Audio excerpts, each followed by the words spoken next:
Бүгін 2 сентябрь күні Бишкек шаарындагы Дөлөн Өмүрзаков атындагы стадиондо футбол боюнча Кыргыз улуттук курама командасы 3 улут кубогунун алкагында Палестина курамасына каршы ойнойт.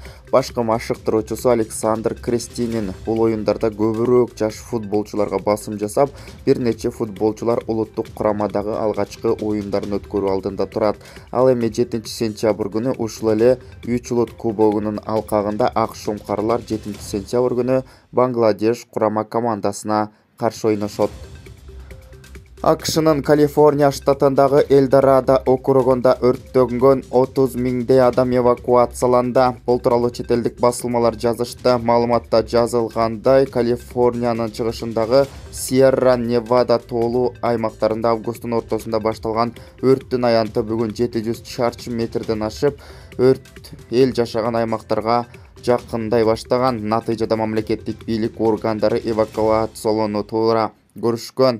Өрт ошондой эле туристтер эс алууну жакшы көрүүчү Тахо көл аймагындагы курорттук аймакка коркунуч туудурат. Эвакуациялоо иштери бул аймакта да болуп жатат. Өзгөчө кырдаалдар кызматы өрттүн кесепетинен 20 миңге жакын имарат күйүп кетиши мүмкүн экендигин божомолдошууда.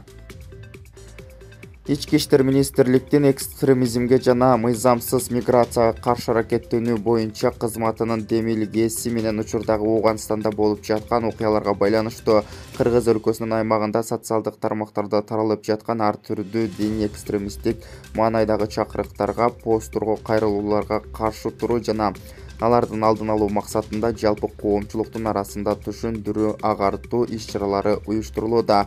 Бул тууралуу Ички иштер министрликтин басма сөз кызматынан билдиришти.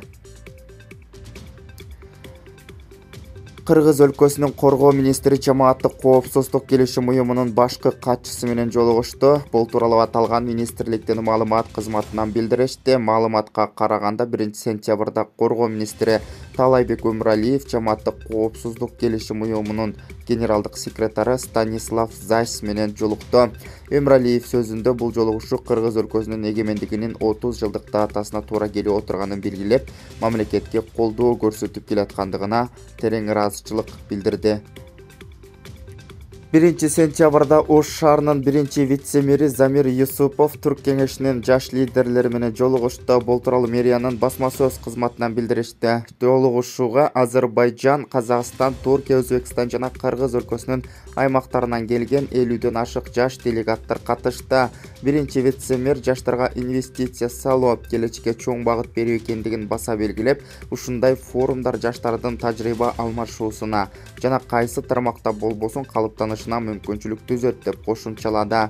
Форумдун максаты региондорду өнүктүрүү жана жаштар саясатынын алкагында тажрыйба алмашуу, шаардын потенциалын өнүктүрүүгө кошумча дем берүү, түрк тилдүү элдердин ортосундагы боордоштук жана достук мамилени чыңдоо болуп саналат. 1 сентябрда экономика жана финансы министри Акылбек Жапаров Беларустун Кыргыз өлкөсүндөгү элчиси Андрей Страчко менен соода экономикалык өнүгүүнү кеңейтүү маселелерин талкуулашты.